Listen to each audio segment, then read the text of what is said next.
Look down at the grid of Manhattan. At street level, navigating this dense urban maze requires basic awareness. But if you're swinging through the air at 80 miles per hour, every architectural detail becomes a high-speed projectile heading straight for your retinas. A standard human eye processes visual information at roughly 30 to 60 frames per second. That biology is sufficient when you see a ball flying at your face. But at 80 miles per hour, 60 frames per second triggers severe motion blur.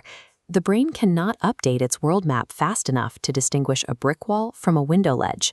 In optical physics, this is known as temporal aliasing, a state where the world turns into a fatal smear of gray and brown.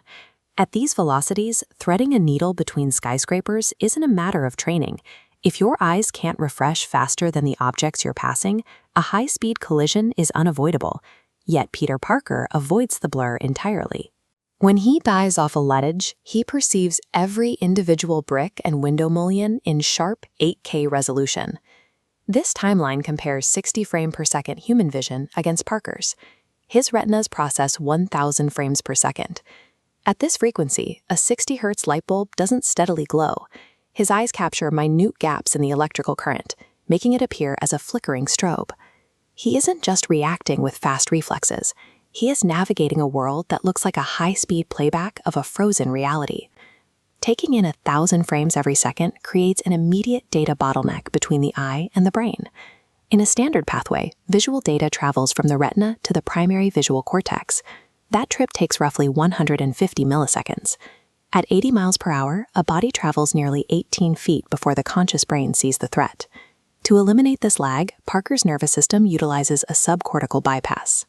Visual data is routed directly to the superior colliculus and motor neurons, bypassing the conscious thinking part of the brain entirely. This creates an instinct loop with less than 10 milliseconds of reaction time.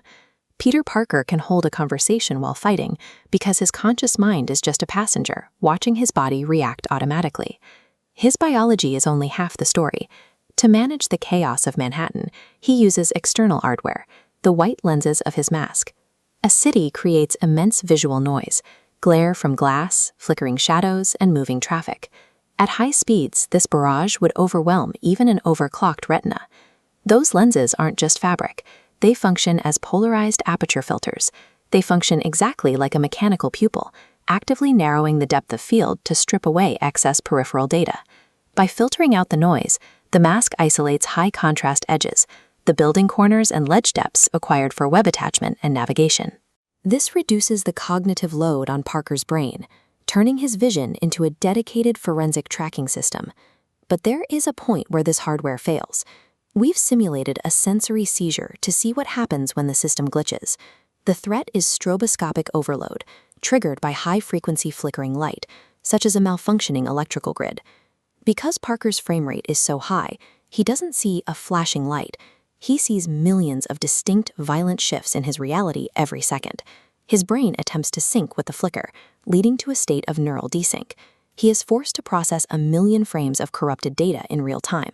His spider sense detects a threat in every pulse, triggering a full muscular lockout. He is trapped in a visual hallucination loop, unable to tell up from down. He isn't just dizzy, he's experiencing a total hardware crash. The same high-frequency sensitivity that lets him navigate a city becomes a cage of unprocessable visual data. When we deconstruct his visual system, we find a rare set of biological adaptations working in perfect high-speed sync. But those adaptations come with a cost. He lives in the spaces between, navigating a world that is agonizingly slow and uncomfortably sharp. He calculates trajectories and observes the world in high-resolution detail, while the rest of humanity struggles to process a single moment.